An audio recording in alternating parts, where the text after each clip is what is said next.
Cette nouvelle astuce Excel montre comment calculer et faire ressortir les valeurs seuil sur une colonne qui n'est pas définie à l'avance. Dans l'exemple illustré à l'écran, l'étude se base sur un tableau recensant sur plusieurs lignes les points cumulés par plusieurs équipes. Pour chaque équipe choisie dynamiquement par le biais d'une liste déroulante, comme ici, nous souhaitons connaître le plus grand nombre de points, le plus petit, mais aussi la somme de tous ces points. Il devient alors un jeu d'enfant de comparer les scores entre les différentes équipes ainsi choisies. Pour la démonstration de cette astuce, nous proposons d'appuyer nos travaux sur ce tableau qu'il convient donc de récupérer. Bien sûr, le classeur est offert au téléchargement depuis le site bombache.fr. Les équipes sont donc listées en première ligne du tableau. Dans la feuille, il s'agit de la 5e ligne. Cette plage est reconnue sous le nom équipe. Vous pouvez le constater en déployant la zone nom en haut à gauche de la feuille Excel. Les points quant à eux sont archivés sur 12 lignes pour chacune des équipes, et cette plage est reconnue sous le nom point. Une liste déroulante, et nous l'avons vu, permet de choisir l'une de ces équipes en cellule J8. En fonction de ce choix, nous devons donc être en mesure, premièrement, de calculer le score le plus grand en cellule J11, le plus petit en cellule J14. Enfin, nous devons livrer le total de points pour l'équipe ainsi désignée dynamiquement, et ce résultat doit apparaître en cellule J17. Comme la colonne est définie dynamiquement en fonction du choix de l'équipe par la liste déroulante, l'extraction des valeurs seuil peut se faire grâce à l'imbrication des fonctions index et équive encapsulées dans la fonction de synthèse max. C'est en effet la fonction équive qui doit retourner à la fonction index l'indice de colonne à partir duquel l'extraction doit être réalisée. Pour débuter donc à partir de ce classeur récupéré, eh bien, je vous invite à sélectionner effectivement la cellule J11, bien sûr, à taper le symbole égal pour initier la syntaxe de la formule et à appeler la fonction pour la plus grande valeur, soit max, suivie d'une parenthèse ouvrante afin d'accueillir ses arguments. Et dans l'enchaînement, nous allons appeler notre fonction d'extraction, soit la fonction index, elle aussi bien sûr, suivie d'une parenthèse ouvrante. Nous allons la faire agir sur la plage des points reconnue par son nom, donc nous tapons son intitulé, point, et constatez que instantanément elle est reconnue et mise en surbrillance par Excel. Ensuite, je vous invite à taper deux points-virgules successifs. En effet, le deuxième argument de la fonction index concerne l'indice de ligne. Celui-ci sera implicitement retourné par le repérage de la fonction max dans la colonne dynamique qu'il nous reste encore à trouver. Avec cette succession de points-virgules, nous ignorons donc le deuxième argument sur l'indice de ligne, et nous nous trouvons propulsés dans le troisième argument de la fonction index, celui de l'indice de colonne, pardon.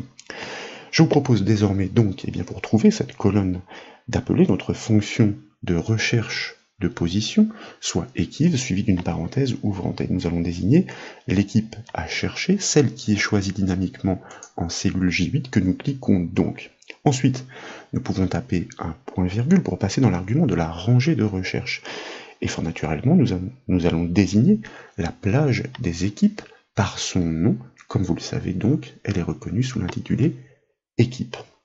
Ensuite, nous allons taper un point-virgule suivi du chiffre 0, comme nous le faisons usuellement, afin de réaliser une recherche exacte. Dès lors, nous pouvons fermer la parenthèse de la fonction équive, nous pouvons fermer la parenthèse de la fonction index, nous pouvons fermer la parenthèse de la fonction max qui les englobe toutes, il ne nous reste plus qu'à valider le calcul avec la touche entrée du clavier. Le résultat tombe et indique que le plus grand nombre de points engrangés pour l'équipe des violets est 90. Il apparaît tout à fait cohérent, il est très simple à vérifier. Et à ce propos, nous proposons de découvrir une astuce efficace pour corroborer rapidement ce résultat. Avec la liste déroulante tout d'abord, je vous invite à choisir une autre équipe, par exemple celle des jaunes. Aussitôt, le calcul du maximum s'actualise puisque la colonne d'extraction change. La valeur max est cette fois de 80. Je vous propose donc de sélectionner tous les points de cette équipe dans un premier temps, donc pour cette équipe jaune dans sa rangée. Il s'agit de la plage D6 AD17. Et en bas, à droite de la fenêtre Excel, nous allons cliquer avec le bouton droit de la souris sur la barre d'état pour pouvoir actionner, comme vous le constatez ici, cette petite option maximum sur laquelle il convient de cliquer. Et dès lors, eh bien, vous pouvez constater que cette information de synthèse s'affiche et s'affichera pour la sélection en cours, au même titre que la somme et la moyenne. Et l'indication fournie vient parfaitement recouper, 80, le résultat livré par notre calcul dynamique d'extraction.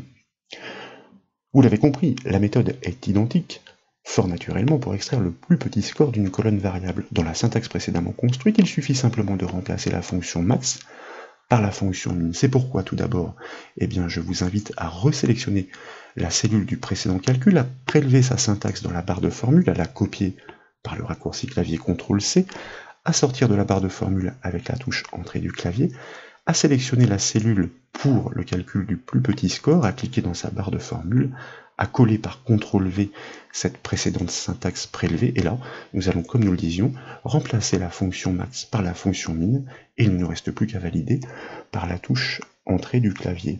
Là encore, le résultat est parfaitement cohérent, et s'avère très simple à vérifier. Ensuite, pour calculer la somme des points en fonction de l'équipe choisie, il est question de caler l'analyse sur la bonne colonne.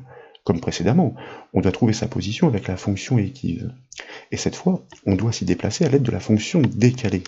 La hauteur de la plage du calcul peut se définir dynamiquement grâce à la fonction nbval. Enfin, la fonction somme doit naturellement imbriquer toutes les autres. Pour procéder donc, je vous invite à sélectionner la somme à calculer en cliquant directement sur sa cellule J17, bien sûr à taper le symbole égal pour initier la syntaxe du calcul, à appeler la fonction d'addition, soit somme suivie d'une parenthèse ouvrante. Puis nous allons inscrire notre fonction d'ajustement pour pouvoir déplacer les bornes en fonction de la colonne correspondante à l'équipe choisie, décalée donc suivie d'une parenthèse ouvrante. Ensuite, il s'agit de désigner les premiers points du tableau en cliquant directement sur la cellule B6. Ainsi, nous définissons le point de départ de la plage, mais celui-ci est amené à être ajusté en colonne en fonction du choix de l'équipe. De plus, il s'agira de définir la hauteur dynamique, comme nous l'avons dit, si d'aventure d'autres lignes de points venaient à être ajoutées à la suite du tableau. Ensuite, je vous propose de taper deux points virgules. Pourquoi ? Eh bien, tout simplement pour ignorer l'argument du décalage en ligne.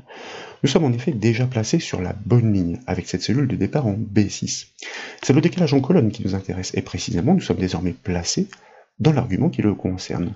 Et pour trouver la bonne colonne, comme précédemment, nous allons exploiter notre fonction de recherche de position, soit équive, suivie d'une parenthèse ouvrante. Et là, je vous propose de cliquer sur la cellule J8, bien entendu, pour désigner l'équipe à chercher. Ensuite, nous pouvons taper un point-virgule pour passer dans l'argument de la ligne de recherche. Et comme nous l'avons fait précédemment, nous allons désigner cette ligne par son nom, soit équipe.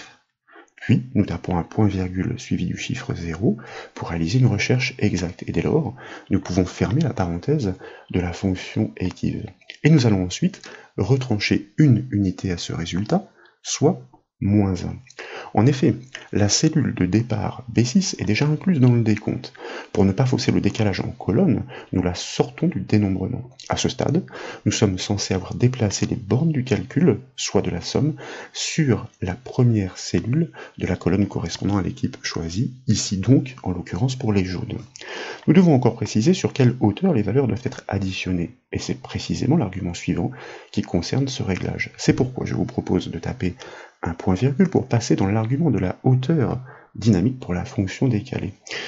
Et nous allons appeler notre fonction comptant les cellules non vides, notre fonction nbval, c'est une technique classique suivie d'une parenthèse ouvrante et que nous allons faire agir sur la colonne B. Comme ici il y a des cellules fusionnées, eh bien il est conseillé de taper directement ces coordonnées au clavier, soit B, 2.B, et constater effectivement qu'elle est repérée, surlignée par Excel. Ensuite, nous pouvons fermer la parenthèse de la fonction nbval, et enfin, je vous propose de retrancher cette fois 3 unités à ce résultat, soit -3. En effet, nous devons ignorer les 3 cellules de titre qui sont situées au-dessus du tableau.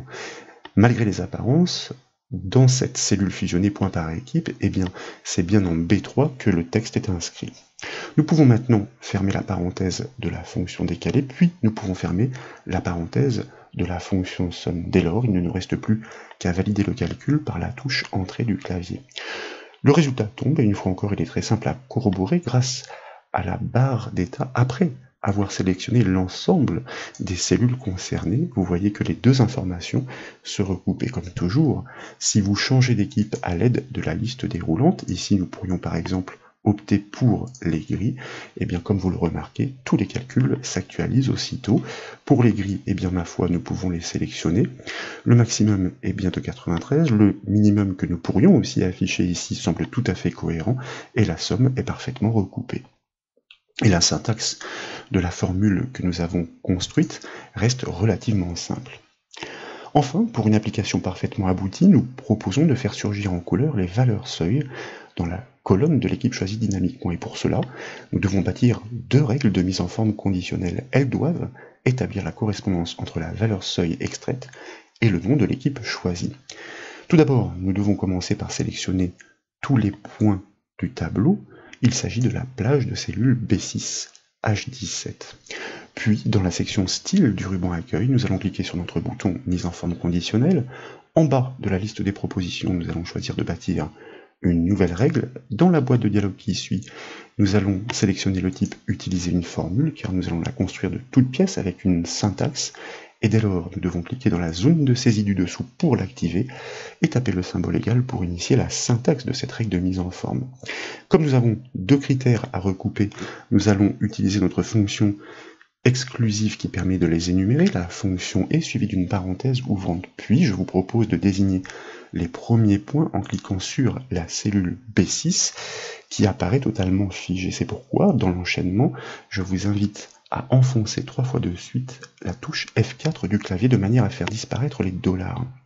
Souvenez-vous, l'analyse d'une mise en forme conditionnelle est chronologique. Pour chercher le score le plus grand, le comparant à la valeur extraite depuis sa colonne dynamique, nous devons passer en revue tous les points. C'est la raison pour laquelle nous libérons en ligne comme en colonne la cellule utilisée comme point de départ de l'analyse. Ensuite, nous pouvons taper le symbole égal pour annoncer le critère à vérifier et nous allons désigner la valeur max extraite en cliquant directement sur sa cellule J11 que nous conservons complètement figée car il s'agit d'une cellule de référence. Bien que l'analyse déplace son curseur au fil de la progression, la comparaison doit toujours être établie par rapport à ce résultat calculé et extrait. Ensuite, nous pouvons taper un point-virgule pour poursuivre l'énumération des conditions. Et cette fois, je vous propose de sélectionner la première équipe à comparer en cliquant directement sur sa cellule B5. Et pour les mêmes raisons que précédemment, ou presque, cette fois, je vous propose d'enfoncer une fois la touche F4 du clavier de manière à pouvoir libérer cette cellule en colonne. En effet, l'équipe choisie par l'utilisateur doit être trouvée sur cette 5e ligne. Nous la conservons donc figée, mais pour qu'elle puisse toute être comparée au fil de l'analyse, nous la laissons se déplacer en colonne. C'est la raison pour laquelle le dollar n'apparaît plus devant l'indice de colonne. Ensuite, nous tapons le symbole égal pour annoncer la seconde condition à honorer. Et là, bien sûr, je vous invite à désigner l'équipe choisie dynamiquement en cliquant sur sa cellule J8 que nous conservons figée, elle complètement pour les mêmes raisons que précédemment. De fait, nous pouvons maintenant fermer la parenthèse de notre fonction et lorsque ces deux critères sont vérifiés, soit lorsque l'équipe coïncide et que la valeur max est identique, nous devons faire ressortir explicitement la cellule décelée par des attributs de format particulier. Tout d'abord, je vais me permettre de prélever cette syntaxe, car elle sera nécessaire pour la suite, afin de simplifier la construction de l'autre règle. Nous le disions donc en bas de la boîte de dialogue, nous cliquons sur le bouton format. Dans la boîte de dialogue qui suit, nous devons activer, si ce n'est déjà fait, l'onglet police, et avec la seconde liste déroulante, je vous propose de choisir un vert assez vif pour la couleur du texte, semblable à celui qui est utilisé pour faire ressortir la valeur max. Ensuite, nous pouvons cliquer sur le bouton OK pour valider ces attributs de format, et de retour sur la première boîte de dialogue, nous pouvons valider la création de la règle, de nouveau en cliquant sur le bouton OK.